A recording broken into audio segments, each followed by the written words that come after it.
Subscribe to our channel and press the bell icon on the YouTube app to never miss an update from the Beverage Trade Network.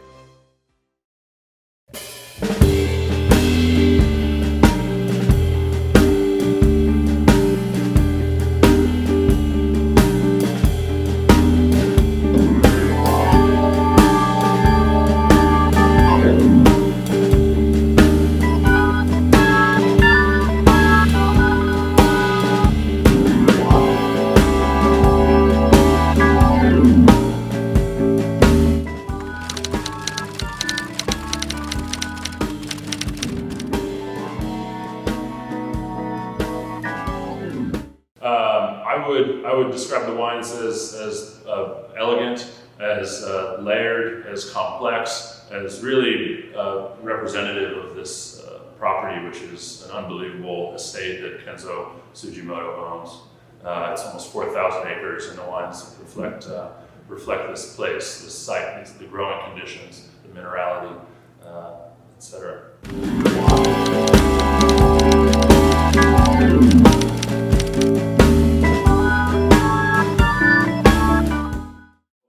I've worked with Heidi Barrett since I started in 2009, and it's been a real pleasure to work with someone like her. She's very easygoing, very easy to work with, always interested in hearing my point of view, and of course extremely talented and quite knowledgeable when it comes to winemaking. So our dynamic is very complementary. We work well together, and it's been a pleasure.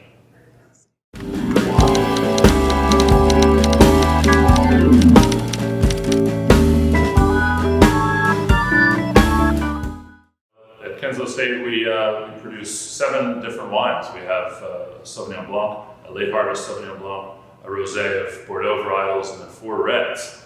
Rindo is our flagship red wine. It's a blend of Cabernet Sauvignon and Cab Franc, Petit Verdot, Malbec, and that's our flagship red.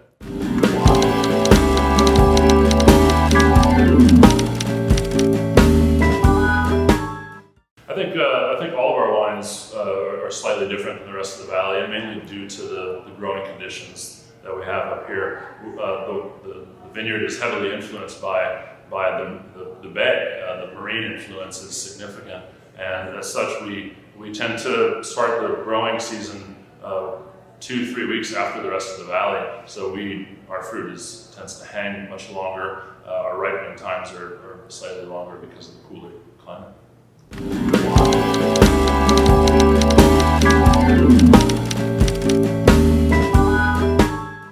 Well, actually, we are always serving very authentic Japanese cuisine food. We're focusing on the seasonality of the ingredients, and the seasonality is one of the key aspects for Japanese cuisine.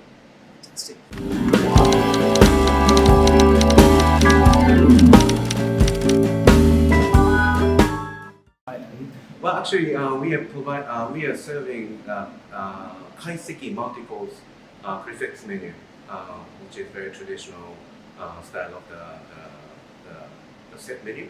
And Kaiseki cuisine is originally coming from the meal before serving the tea ceremony in Japan. But nowadays, the Kaiseki is like a common word to introducing the multi-course traditional Kaiseki, traditional Japanese cuisine. And also, Edomae is a style of the sushi. For almost 250 years ago in Japan, the Edomae, Edo is the old name of Tokyo, and Mae is in front of. So the Tokyo is facing to the Tokyo Bay, the seashore. However, for 250 years ago, there is no refrigerator. So the sushi chef is creating some a very special technique to preserve the fish to keep the freshness, something like that. That is kind of called Edomae.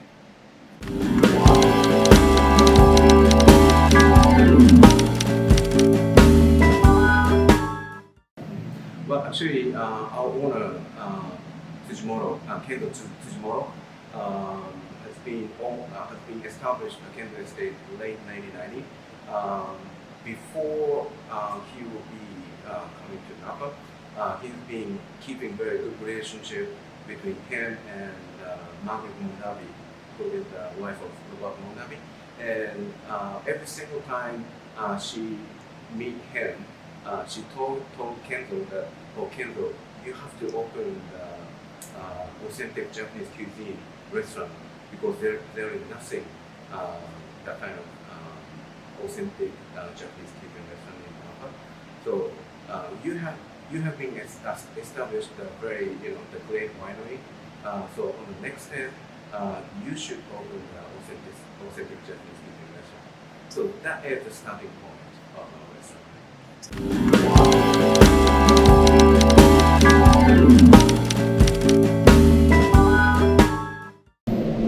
Here we have the seasonal Hosan. The seasonal Hosan is absolutely vital to the Kaiseki meal, focusing on seasonality.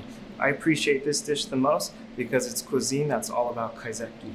Seasonality, cuisine that's pleasant on the eyes so it can be pleasant in the stomach. With this particular dish, the chef wants you to start here and then work your way up. So to begin, we have Hokkaido scallop that's been grilled. We have radish that's been pickled in vinegar, so you will receive some sour notes from it. The chef wants you to move on to 1 o'clock. Here we have maitake mushrooms with tofu and walnut paste. Definitely some earthy notes to it, some starchy notes due to the tofu.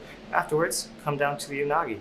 Unagi is pan-fried in something called okakiage. This is a rice cracker crust. Definitely need something with high acid to complement the fried taste here. We're gonna move on to a pickled yam. This is garnished with a little bit of ume paste. Ume paste is this little red dot. Ume is fermented plum in Japanese. So you get some starchiness with some residual sweetness. Afterwards, move over to the broccolini. This is poached in dashi in a Japanese hot mustard.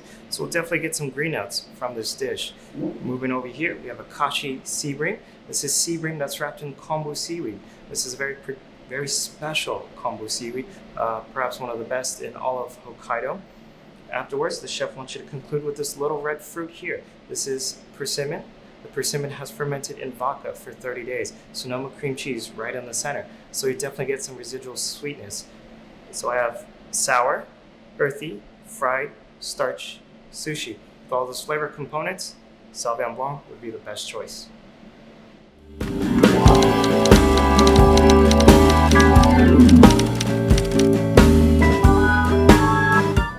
The next wine we're going to introduce, this is Kenzo Estate Yui. Yui is Japanese for unity. Now this is Merlot, Malbec, and Cabernet Franc. What I absolutely love about this wine is the nose and the palate. On the nose, maybe you will receive some rose petal, some watermelon, strawberry, maybe some nectarine as well. So it's quite fruit forward on the nose, but on the palate, it is residually dry. This is very important when we pair it with the next dish. Dozo.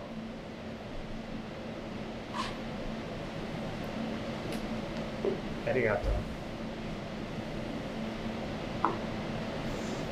Here, the chef has prepared owan. Owan is absolutely the star of the Kaiseki menu. Owan focuses on the quality of the dashi broth.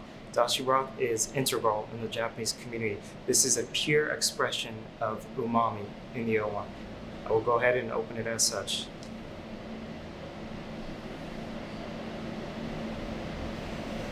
The aromas are absolutely breathtaking. Definitely smoke, aromatic. We have Ishikawa snow crab, a very delicate crab that's in season in the winter months of Japan. We have a shiratama rice flour dumpling. Now with this dish, I love the rosé with it because the fruit notes from that rosé are going to cut through the smokiness of the dashi broth. We are also going to pair a delicate dashi broth with a delicate wine. So this is why I believe the rosé will go hand in hand with the owan tonight.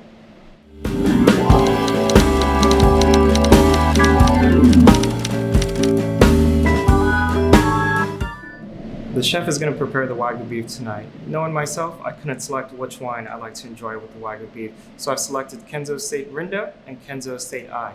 Now, Heidi Barrett's the winemaker for Kenzo Estate Rindo. She's always described this wine as beauty and beast. It has the beauty and elegance of the old world, but the opulence of the new world. So what does that mean in the wine glass? It means very refined tannins, very nice jamminess, black fruit, red fruits. Definitely showcase some French oak or some vanilla due to the French oak.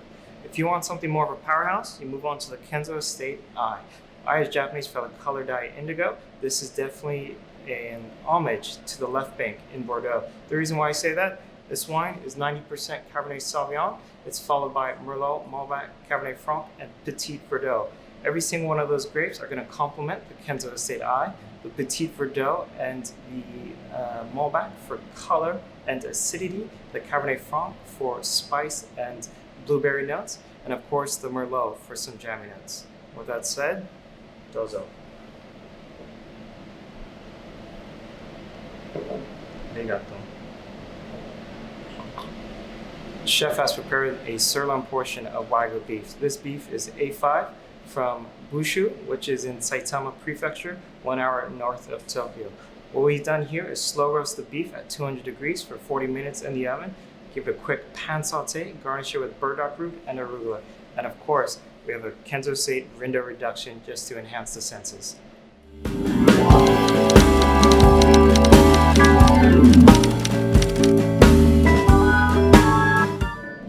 Here at Kenzo Napa, we feature 20 sakes as part of our wine list. We also feature omakase wine and sake pairings. This evening, I selected 2 sakes for you. Furthest away from me, the smaller bottle, this is Divine Droplets. This sake is being produced in Takasago, which is a small region in Hokkaido. What's exciting about this sake, it's very finesseful, very pure expression of sake. What I love about the sake the most is the backstory. This is the only sake in Japan that's being produced drip pressed style. So what that means is that it's being fermented in an igloo. The igloo is -5 degrees Celsius with 90% humidity. That's very important because no bacteria can survive with those cold temperatures, nor can it survive with the high humidity. Also, after the fermentation, the sake is going to be slow dripping from the top of the igloo into a vessel, 1 drip, 1 second at a time. This is very important because it is the most traditional way of producing sake.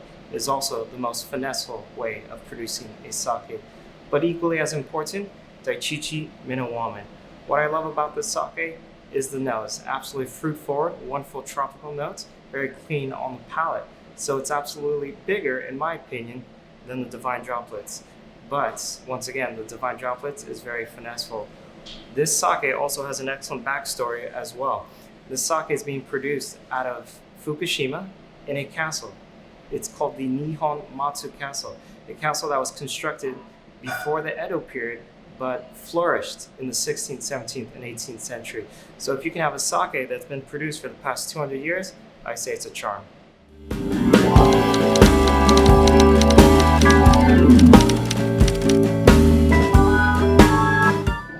Part of the Kaiseki experience is concluding with some sort of rice product. This being the Napa Valley, we're going to do sushi for you tonight. My chef tonight, Tomonori, has produced 4 wonderful pieces of sushi. Dozo.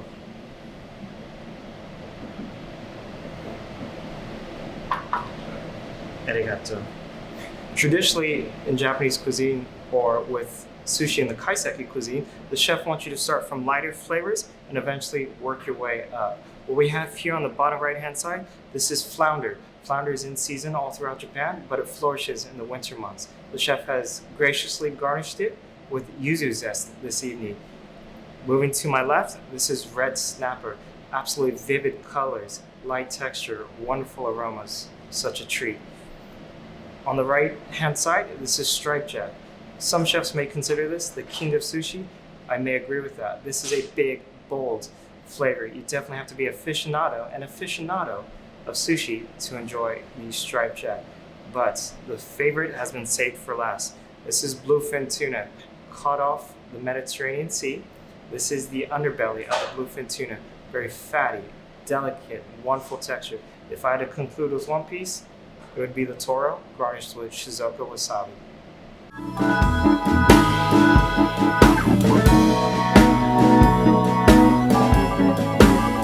Thank you for tuning in to SommelierBusiness.com.